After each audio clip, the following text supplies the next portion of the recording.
Bonjour Luna. Bonjour Maryse. Alors aujourd'hui Luna, c'est un grand jour. C'est un très grand jour. Enfin, Enfin. ce projet pour lequel nous avons tant œuvré et prié, j'ai envie de dire, et créé, et là, enfin. On a tellement attendu ce moment avec impatience, de tenir entre nos mains. Alors Luna, qu'est-ce que ça te fait de tenir entre tes mains ton deuxième livre coécrit ? Ça me paraît lunaire, pour jouer sur les mots. C'est un sentiment assez spécial, particulier. Alors, pour nos auditeurs, on va tout simplement vous présenter aujourd'hui les coulisses de notre écriture à quatre mains qui a donné naissance, cette fois, à un merveilleux conte initiatique que nous vous conseillons de découvrir, bien sûr, en cette période qui annonce les fêtes de Noël, mais également un conte qu'on peut lire toute l'année. Et aujourd'hui, on va vous révéler comment ce projet a vu le jour. Oui, le Carrousel désenchanté. C'est un conte initiatique de Noël, mais aussi intemporel, qu'on peut avoir comme compagnon de vie au quotidien, à n'importe quel moment de l'année, pour retrouver une lueur d'espoir.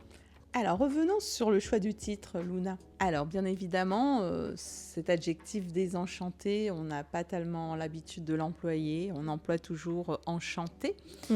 Et ça nous fait penser, bien évidemment, à la très célèbre chanson de Mylène Farmer, Désenchantée. Oui. Mais en fait, nous, on souhaitait revenir sur l'idée de quelque chose qui arrive quand on perd le sens véritablement de ce que l'on vit.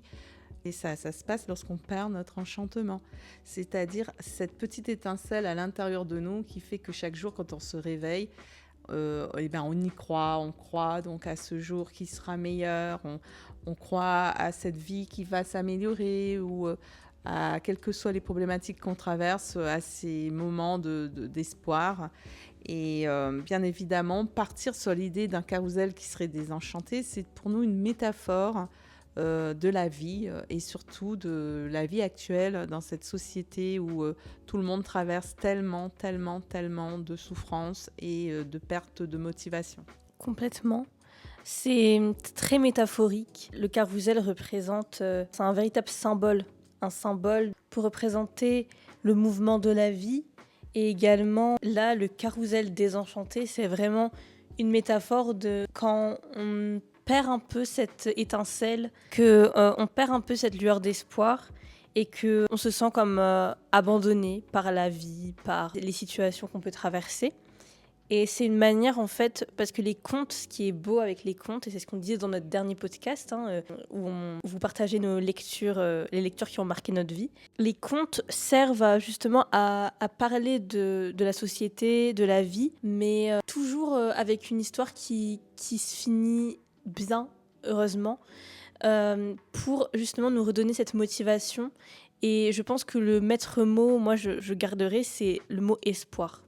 En effet, de manière très symbolique, cette année autour de nous, dans les tendances qu'on n'avait pas du tout devinées, ce symbolisme du conte est repris en pâtisserie, en chocolaterie, les plaisirs de l'enfance, que ce soit ici à La Réunion ou même à Paris, énormément de concept cette année célèbre cet enfant intérieur à travers les oursons, à travers l'animation de ces personnages un peu imaginaires mais qui nous font tellement du bien. Et donc forcément nous là, quand on tient entre nos mains ce conte qu'on a pu faire paraître et qui par le miracle divin a pu être réalisé finalement au moment vraiment juste. En effet, c'est important, cette notion de carrousel à travers ce mouvement de la vie que l'on traverse en une année. Quand on en vient au bilan donc, de chaque année, on sait que l'année suivante, ça sera bien évidemment encore un autre mouvement, un autre cycle. Et quand on parle de carrousel désenchanté, c'est un peu comme si on voulait ici faire référence à ce découragement très sociétal sur l'incapacité à trouver du sens de plus en plus dans des repères qui étaient pourtant forts autrefois Mhm. et qui aujourd'hui sont un peu démantelés et même qui subissent de plein fouet des crises et des questionnements qui interpellent. Et si dans les tendances actuelles, l'enfance et le goût de l'enfance revient, et à travers le conte, en effet, Luna, comme tu disais, qui apporte toujours un symbole de cette histoire qui se termine bien, c'est parce qu'on a besoin, en fait, de retrouver cet espoir, Luna, parce que Complètement. à dire aux enfants d'aujourd'hui que l'espoir n'existe pas, que le Père Noël n'existe pas, que tout est dans la fiction et dans quelque chose qui se termine forcément mal. Moi, je ne sais pas quel adulte, après, peut se construire sur l'absence de rêve. Parce Mhm. que quand on rêve, c'est quand même une manière d'adoucir, en fait, toutes ces difficultés et D'embellir. oui, voilà, d'embellir la réalité sans la fuir. Exactement. Je pense que c'est aussi une manière de développer son imaginaire et de se créer justement cet espace euh, dans un espace où on peut s'évader quelques instants de ce quotidien si dur au final, hein. C'est pas si simple. Et justement, le fait d'avoir encore des choses qui nous permettent de nous divertir, mais de façon positive, je pense que c'est essentiel et fondamental pour un équilibre dans notre vie. Moi, je vais plutôt me pencher vers des œuvres qui sont toujours teintées d'espoir et de magie, plutôt que quelque chose qui va encore me miner le moral au final. Oui, parce qu'il est vrai que quand on écoute les expériences des uns et des autres à travers les époques et même aujourd'hui, il y a tellement, Luna, de situations où l'on voit des solutions apparaître Mhm. de manière miraculeuse, merveilleuse. Et ça, on oublie peut-être d'en parler, en effet, comme tu dis, dans les films où on va dramatiser parce qu'ils disent que cela plaît davantage. Mais je pense que de plus en plus, tout le monde a envie d'alléger en fait ce côté où tout va mal, Mhm. etc., etc.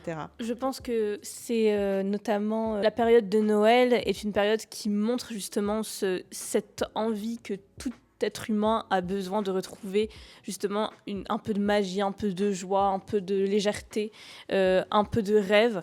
C'est, on va dire, la période où les gens s'autorisent finalement à laisser cet enfant intérieur exister dans la gourmandise, dans justement quand on voit les tendances actuelles de cette année pour les fêtes, on voit énormément voilà, ces personnages imaginaires, les ours en peluche, les ours polaires, tout ça, en fait, tout ce qui représente finalement notre enfance. Et je pense que ça montre justement ce qu'il y a de léger et beau et de doux. Alors, si on revient à notre sujet qui était de présenter bien évidemment nos inspirations qui ont été assemblées Mhm. dans, on va dire, toi pour les visuels, moi à travers les mots et même dans la coécriture. On va commencer par exemple par la couverture Mhm. et on peut y voir pas mal de symboles. Est-ce que tu Beaucoup, peux oui. nous expliquer un peu ton inspiration? Alors, je me suis vraiment appuyée sur le texte, hein, comme à chaque fois que je crée des visuels pour un ouvrage, c'est toujours m'appuyer sur l'histoire et ce qui est raconté, le message qu'on veut véhiculer. Donc là, on était sur quelque chose qui symbolise la magie, l'étincelle retrouvée, et aussi finalement tous ces petits êtres de lumière qu'on peut croiser sur notre chemin pour nous aider à atteindre finalement notre objectif. Donc dans finalement tout ce qui est représenté sur la couverture, c'est les différents personnages qu'on va retrouver dans le conte, dans l'histoire. Donc on a les enfants, on a le carrousel, hein, qui est un peu le personnage principal, et bien sûr ce colibri qui est pour nous notre marque de fabrique, on va dire, c'est notre symbole phare qui représente la petite contribution, hein, qu'on peut avoir dans la vie au quotidien de chacun. Oui, la Euh, sagesse du petit colibri Exactement, qui fait sa petite part. Et c'est ce que nous voulons, nous, chez Mes mots de vie, totalement. faire notre petite part pour faire du bien donc, à ceux qui nous suivent. Mhm. Même si c'est une personne, mais c'est tellement Oui, important pour nous de partager donc, cela avec les oui. autres.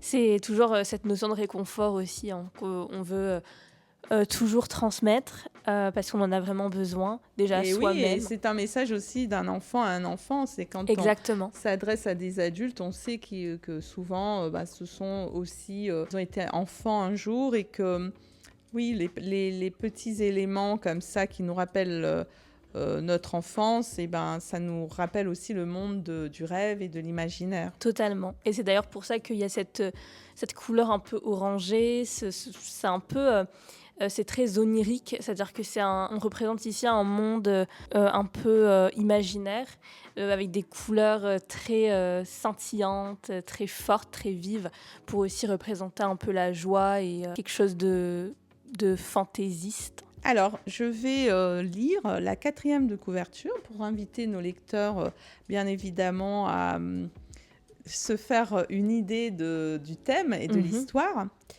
Il était une fois un carrousel oublié endormi au fond d'une cour d'école.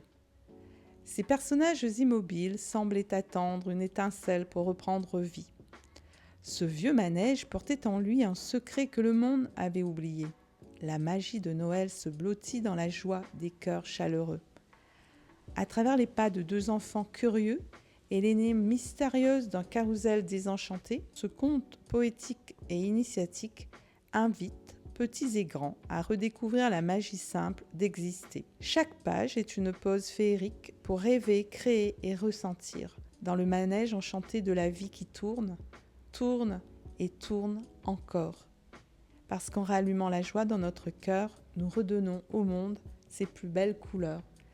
Et je pense Merveilleux. que c'est une belle invitation à aller chercher en fait dans cette histoire des éléments qui vont résonner avec la période que nous traversons pour que nous puissions peut-être faire un bilan donc, de cette année 2025 et qu'on puisse entrer ensuite dans l'année nouvelle le cœur rempli d'espoir. Totalement. Et moi, la phrase qui me marque particulièrement, c'est directement, on va dire, en ouvrant le livre, la dédicace en fait. À l'enfant en nous, celui qui n'a jamais cessé de croire à la magie et de rêver. Et je pense que ça touche le cœur et c'est sincère et c'est beau en fait. Est-ce que tu pourrais nous lire la préface ? Oh, avec grande joie. Lorsque le monde semble avoir perdu sa musique, les rires sonnent creux, les fêtes paraissent forcées, et même la lumière de Noël semble hésiter avant d'éclairer nos maisons. Le monde n'est pas éteint. C'est notre regard sur nous-mêmes qui s'est voilé. Nous avons oublié le premier amour, celui sans lequel aucun autre ne peut durer. L'amour de soi. Ce conte est né de ce vide émotionnel qu'on cherche à remplir par des compensations. Il parle d'un vieux carrousel désenchanté qui, autrefois, tournait au rythme des cœurs heureux, des enfants émerveillés et des êtres qui s'aimaient sans se juger. Mais les années ont passé, les gens ont cessé d'écouter leurs propres chansons intérieures et le manège s'est arrêté. Un jour, des enfants s'en approchent. Dans leurs yeux brille une étincelle. Le carrousel la reconnaît. C'est celle qui l'attendait depuis longtemps. Cette lumière capable de rallumer le monde. Ce conte n'est pas seulement une histoire de Noël.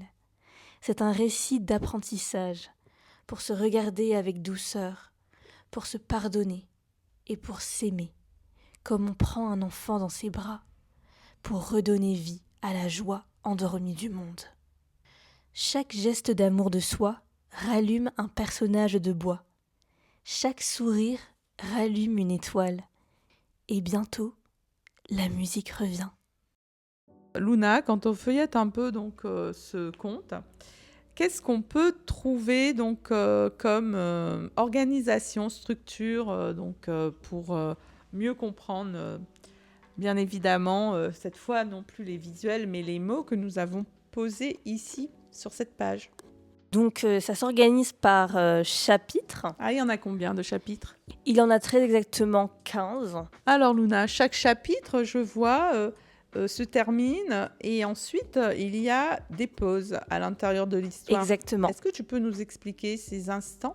Alors c'est des petits moments où le lecteur va pouvoir être dans une phase d'introspection pour s'imprégner finalement de l'histoire qu'il vient de lire dans chaque chapitre et finalement faire son propre développement personnel et par la même occasion du coup être comme le Carrousel et se réenchanter. Donc tu veux dire qu'il y a une résonance qui est accompagnée donc à chaque fois de quelques mots pour que on va dire, même si c'est un enfant qui va lire, il va faire comme un petit moment créatif. Totalement. Pour à son tour voir un peu qu'est-ce qu'il a envie d'exprimer, c'est ça? Exactement, on parle directement au lecteur à ce moment-là. Il est plongé dans l'histoire hein, quand il lit chaque chapitre et c'est une manière d'avoir un regard aussi porté sur lui qui est en train de lire ce livre et voir ce que le lecteur va ressentir et peut garder comme petit apprentissage pour sa propre vie. Finalement, ça vient répondre à la question qu'on pourrait te poser sur qu'est-ce que c'est qu'un conte initiatique. Totalement. C'est-à-dire que le lecteur a bien compris que l'idée, c'est de lire pour se faire plaisir, Exactement. mais en même temps d'accompagner ce moment de lecture d'un temps où on va un peu réfléchir aussi à travers cette histoire sur ce que ça vient faire résonner à travers notre propre individualité et nous accorder une petite pause bien-être en fait avec nous-mêmes. C'est ça? Exactement. L'idée, c'est que le lecteur puisse apprendre quelque chose sur lui-même et pour sa propre vie. C'est-à-dire que c'est vraiment pour se faire du bien, pour faire du bien à son quotidien et se dire qu'on peut garder quelques clés pour sa propre vie. Je pense que là, le lecteur a pu, grâce à ce moment d'échange, découvrir davantage ce qui va leur donner envie de lire ce livre. Nous n'allons pas en dire plus, ni trop. Non, on va pas trop spoiler. On va laisser bien évidemment encore un peu de surprise donc au lecteur. Totalement. Qui pourrait bien évidemment être intéressé par notre conte. Et la bonne nouvelle, Luna, quelle est la bonne nouvelle qu'on peut leur annoncer puisqu'on est en ce moment en train de vivre le fabuleux calendrier de l'Avent que l'on aime bien ouvrir? Quelle est la case du jour que l'on peut ouvrir? C'est bien évidemment que pour ceux qui n'aiment pas lire, c'est que le conte, il existe aussi en version audio pour accompagner la lecture. C'est accompagner, c'est pas, ça remplace pas, par contre. Totalement. Ouais. C'est vraiment pour accompagner la lecture si on a envie d'être plutôt dans quelque chose, un fond sonore, de notre lecture qui accompagne la lecture. Donc oui, c'est une manière aussi d'encore plus être dans un côté immersif dans l'histoire, voilà, totalement. Être en totale immersion dans l'univers finalement de ce conte et accompagner finalement les personnages dans leur quête pour réanimer ce fameux carrousel. Donc voilà, c'est... Il faut que tu expliques bien que le premier chapitre, il est en version audio gratuite sur YouTube et que les autres chapitres, par contre, ça sera réservé aux abonnés de Mémo de Vie.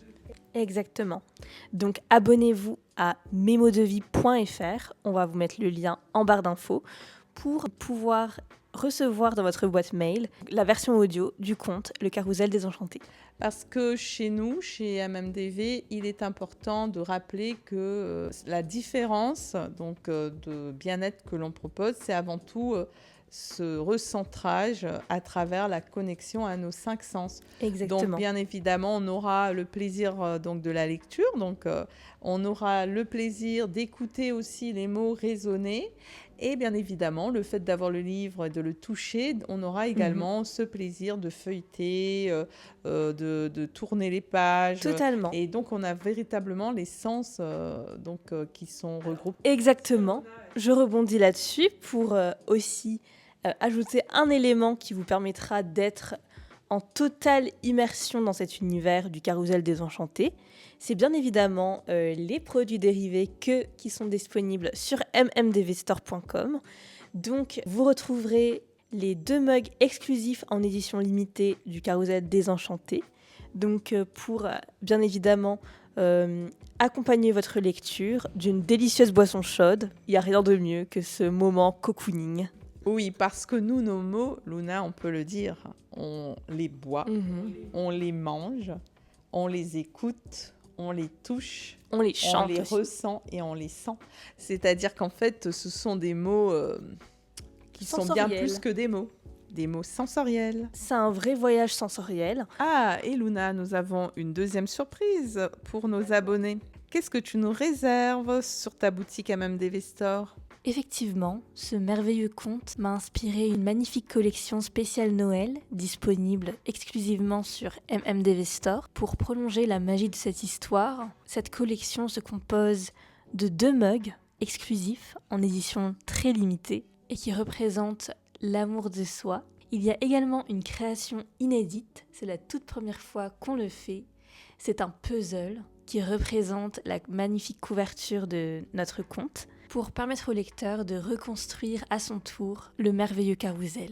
Et vous retrouverez également toutes les petites pépites qui accompagnent un livre, comme les marque-pages. J'ai également imaginé une carte de vœux spéciale Carrousel Désenchanté. Vous retrouverez aussi la version audio du conte, comme on a pu le dire plus tôt, qui sera également sur mmdvstore.com. Et donc voilà, rendez-vous sur mmdvstore.com pour découvrir les nombreuses pépites que je vous ai concoctées, que j'ai pris vraiment un énorme plaisir à créer et imaginer. Donc voilà, je pense que c'est important de prolonger la magie de cette histoire et rien de mieux que des objets pour matérialiser tout ça. Merci beaucoup pour votre écoute. On espère sincèrement que ce podcast sur les coulisses de la création de notre livre Le Carrousel Désenchanté vous aura permis d'en savoir un peu plus sur l'histoire de notre conte. Donc si vous êtes intéressé, n'hésitez pas à nous envoyer un DM sur Instagram, les mots de MMDV, ou de commander votre exemplaire directement sur mmdvstore.com. Je pense sincèrement que ce livre a complètement sa place sous votre sapin cette année.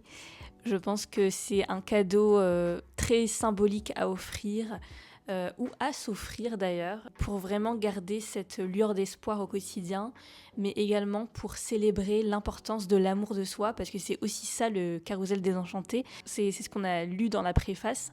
C'est en fait l'importance de cultiver cet amour de soi-même pour finalement pouvoir continuer dans notre vie en connaissant finalement notre valeur et en ne s'abandonnant pas nous-mêmes et finalement garder toujours en tête l'importance de notre existence. Quel plaisir pour moi de collaborer avec toi, Luna Muse. Au final, mes mots s'accompagnent de tellement de petits trésors que tu sais créer pour le plus grand plaisir donc, de ta communauté. Et le plaisir est totalement partagé de pouvoir m'imprégner de tes mots pour créer toutes ces merveilleux visuels et toute cette collection magique. Alors, n'hésitez pas donc à nous suivre, le duo mère-fille qu'on appelle le duo de la créativité, pour bien évidemment participer, partager, témoigner ou encore nous poser des questions si jamais vous avez des petites questions. Merci de nous suivre. Merci beaucoup et à bientôt. Donc merci beaucoup d'avoir écouté ce podcast. On vous dit à très bientôt pour de nouveaux épisodes. Restez abonnés à Radio MMDV pour ne rien rater. Et surtout, n'oubliez pas de jeter un coup d'œil à notre calendrier de l'Avent. qu'on s'amuse tous les jours à enrichir. Donc rendez-vous sur mesmotsdevie.fr, mais aussi sur les mots de MDV sur Instagram. Donc merci beaucoup et à très bientôt.